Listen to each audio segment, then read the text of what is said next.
In 1928, a group of French archaeologists led by Claude Schaeffer began investigating a tomb recently unearthed by a farmer.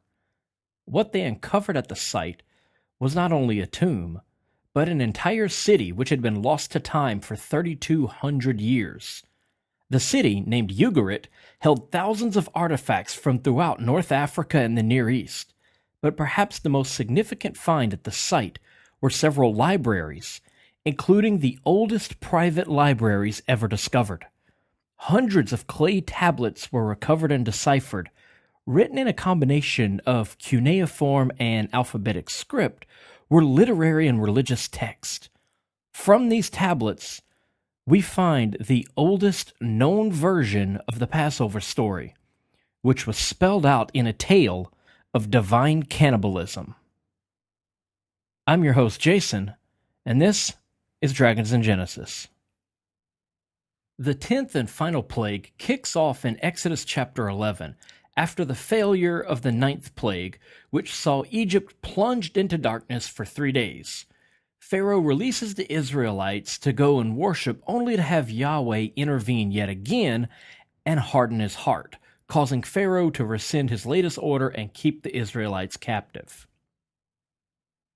So now Yahweh tells Moses that he will bring one final plague, and this time he'll allow Pharaoh to make up his own mind without divine interference, and the Israelites will finally go free. It seems that going 400 years without receiving an animal sacrifice has made the Shasu storm god bloodthirsty, because he tells Moses that around midnight he will personally go into the land of Egypt and start killing children and livestock. In ancient cultures in North Africa and the Near East, sacrifice of the firstborn, whether human or beast, was actually quite common. This practice serves to appease brutal desert gods so they will not strip the land bare, kill the flocks, and starve the children to death. It might be an echo of that brutal time about 7,000 years ago when the pastoral lands dried up, killing off half the people in North Africa. We found a great deal of evidence of child sacrifice after that time, but none before it. This practice of sacrificing the firstborn and a portion of the harvest is meant to appease the bloodthirsty god so that he won't take the rest of the food and children by force, sort of like paying protection money to the mafia. While modern Christians might call human sacrifice barbaric and pagan, it's obvious that Yahweh is no different than the other desert gods. We see it as early as the Cain and Abel story, when he demands burnt offerings, and it continues on throughout the Old Testament. It's even the main focus of the New Testament, where the ultimate blood sacrifice is made. Here in Exodus, we have yet another example. Yahweh thirsts for the blood sacrifice he's been forced to do without for centuries, and in order to quench that thirst, he threatens the lives of the Israelites and eventually begins claiming the lives of the Egyptian children and livestock. In order to tell the difference between the Egyptian children and livestock and the Israelite children and livestock, Yahweh gives a series of instructions to Moses. He tells Moses to slaughter a yearling male goat at twilight and paint its blood on the doorpost. They must then chop up the animal and eat it all before dawn. Any leftovers must be burned. They also cannot make leavened bread for a week. Before this plague, Yahweh had no trouble differentiating between Israelite and Egyptian people and livestock. Hell, the Pharaoh's daughter was able to identify an Israelite baby when she plucked Moses from the river, and he wasn't even circumcised. So this sacrifice of a goat, painting of the blood, chopping up and eating of it before dawn, doesn't really make sense as a means of identification, especially since Yahweh can look at a group of animals and know exactly which one was born first. Sorry, but a 2-year-old goat and a 3-year-old goat look exactly the same. So Yahweh somehow knows their birth order, but not their nationality? That just doesn't make any sense. In Exodus 11, Yahweh gives Moses his master plan for the coming plague as he has done 9 times before and makes no mention of any special preparations the Israelites must make. In fact, he states in Exodus 11:7 that he would not harm the Israelites because he wanted them to know that he saw them as different. The mention of the sacrifice and Passover festival come later as an interruption to the narrative in chapter 12. So in chapter 11, Yahweh tells Moses that he sees the Israelites as being different, but in chapter 12, he needs them to make a blood sacrifice and splash some red around on the doorpost in order to differentiate them. Doesn't add up. Add it to the fact that Yahweh then commands Moses to make this an annual practice, a festival to be celebrated for all time, and you have the evidence to show that this is not a historical event, but an ideological story to explain where their modern practice of Passover came from.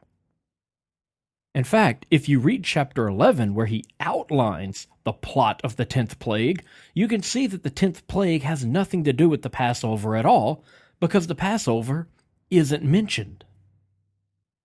So why would the Israelites change the origin of their spring festival? Also, why is it that as soon as the murder commences and the Israelites are freed, they rush out and must wrap their kneading bowls in their cloaks because the bread has not yet leavened? It's as if the tale of the springtime goat sacrifice festival was moved to take place at the same time as the 10th plague. In fact, that's what most biblical scholars believe.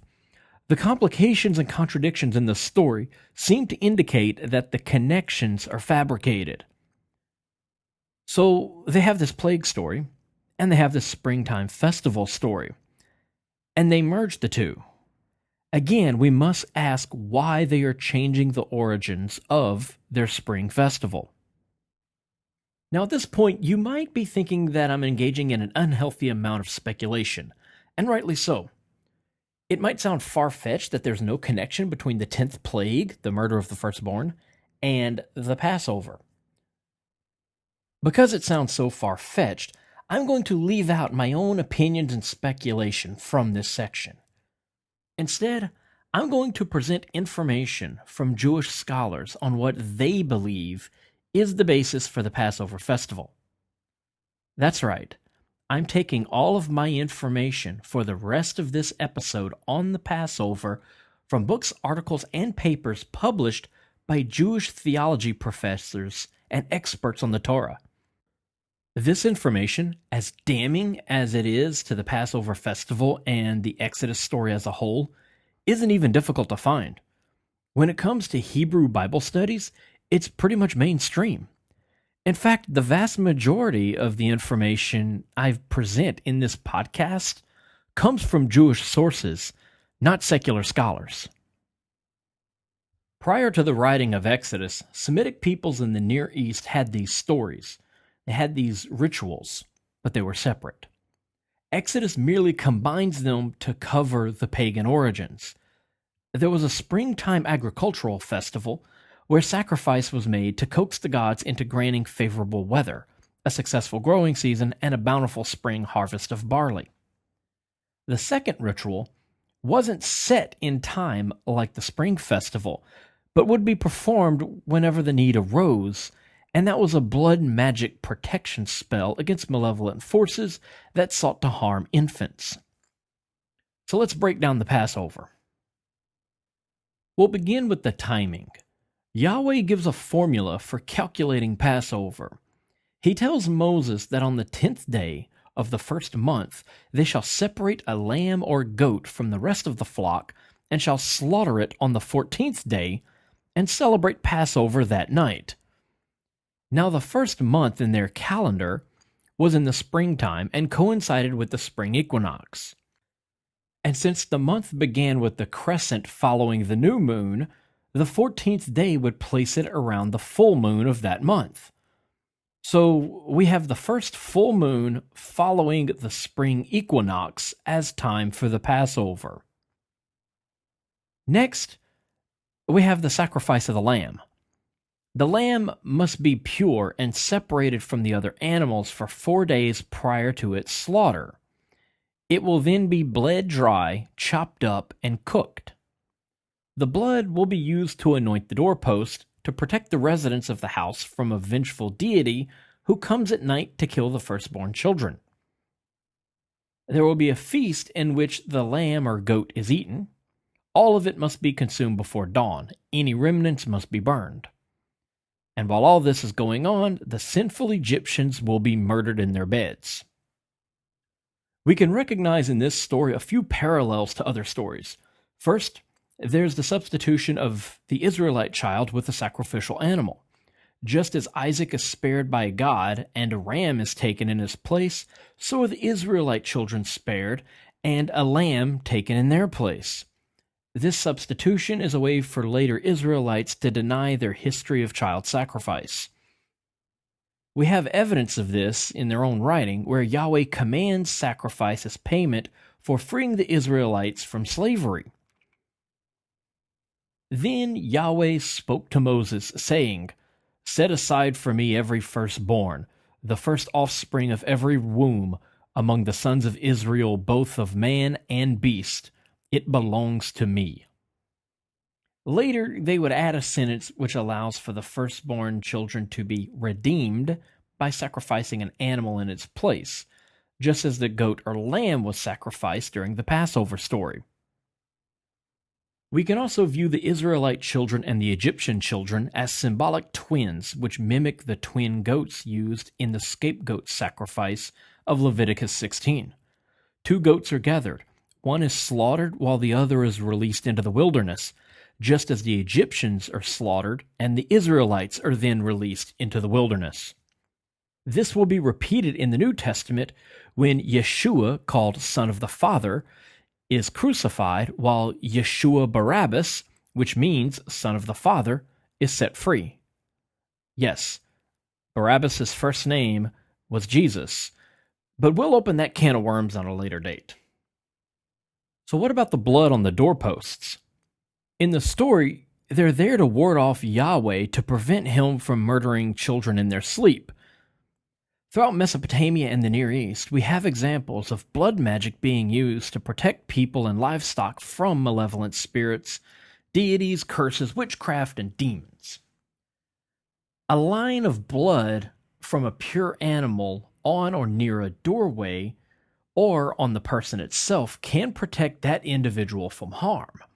We even saw an example of this earlier in this same story when Zipporah wipes blood on Moses to protect him from Yahweh. The witch of Endor in Samuel 28 also uses blood sacrifice to protect herself. But of course, Yahweh isn't the only thing you must fear in the Near East, especially if you're a baby. There was Lamashtu, the Mesopotamian demoness who stole and killed babies in the night. In a Mesopotamian lullaby, Lamashtu has a helper who flies around town at night, passing from doorway to doorway looking for children, many of which die of suffocation. This so closely mirrors the details of Yahweh snuffing out the breath of Egyptian children that it can't be ignored, and we know that the Israelites knew of this story because they incorporated Lamashtu into their own mythology, but they changed her name to Lilith. This idea of children dying in the night from losing their breath, and the practice of painting blood on the door to protect against it, may be the ancients' way of dealing with the tragedy of crib death. This is the idea of a malevolent spirit moving door to door at night, stealing the breath away from infants. This is the inspiration for the 10th plague. So we already have parallels to most of the details of the Passover story in the Near East. We can also compare the Passover festival with the Zukru festival from Imar. This is an Amorite festival that predates the Israelite Passover and is a perfect example of a springtime harvest festival celebrated in the ancient Near East by Semitic people. Like Passover, Zukru is supposed to be remembered and practiced by future generations. It's a springtime festival during the first lunar month and coincides with the beginning of the barley harvest. Both occurred mid-month to coincide with the full moon. Both are 7-day festivals. Both require community sacrifice. Both sacrifice calves, lambs, and kids. Both involve sacrifices of the firstborn. Sacrifices must be pure and unblemished. Sacrifices are separated before the festival for purification. Blood is drained from the sacrifices to be painted on posts and lintels. The deity involved claims the firstborn. And lastly, there is a separate bread used for the festival. This is a pagan festival that predates Passover and was celebrated by the Amorites and Canaanites for at least 1,000 years before the Exodus story was supposed to have occurred. This festival was celebrated by the ancestors of the Israelites. The blood painted on vertical posts to attract the gods in the festival is merged with the practice of painting blood on the doorpost to protect the household from evil spirits. But let's get back to the timing. This falls at the beginning of the spring harvest. At this time, barley was being cut and gathered, and in order to have a successful harvest, the Israelites needed cooperation from the weather. Rain was fine when it was time to grow the barley, but they needed dry weather for a successful harvest, so rain was unwanted at this time. In fact, it was common for Passover to be delayed due to a prolonged rainy season. We even see references to this in Exodus 9:31, when Moses stops the storms so they won't damage the barley. So how might the residents of ancient Canaan deal with the idea of unwanted rain at the beginning of their harvest? What could they do to prevent it? Remember those libraries discovered in Ugarit mentioned at the beginning of this episode? Among those stories that birthed the tales of Daniel was a story about Baal-Hadad, the Canaanite rain god who was said to bring the rains in the fall and winter. But one night, during the spring, his brother Mot, the god of death, killed Baal and cut him into pieces and ate him, thus ending the rains until Baal could be reborn in the fall. In the poem, Mot brags that he made Baal like a lamb, a kid in his windpipe. In Ugarit, during the spring festival, kids were cut up, roasted, and eaten by the people. This symbolic reenactment of Mot's cannibalism of his brother Baal-Hadad served to remind the god of death to kill and eat his brother once more to stop the rains and protect the barley harvest. And with this in their past, it's no wonder that the later Canaanites, now called Israelites, would change the details of their spring harvest festival. If you've recently adopted monotheism, you can't very well have a story about one god eating another. And if you've been subjugated by the Egyptians, you can adapt the story into a murder fantasy with the punishment being visited upon the people. That about wraps it up for this episode. I want to ask you to like us on Facebook at facebook.com/dragonsandgenesis. Subscribe to us on iTunes, and if you want, leave us a review. And as always, thank you for listening.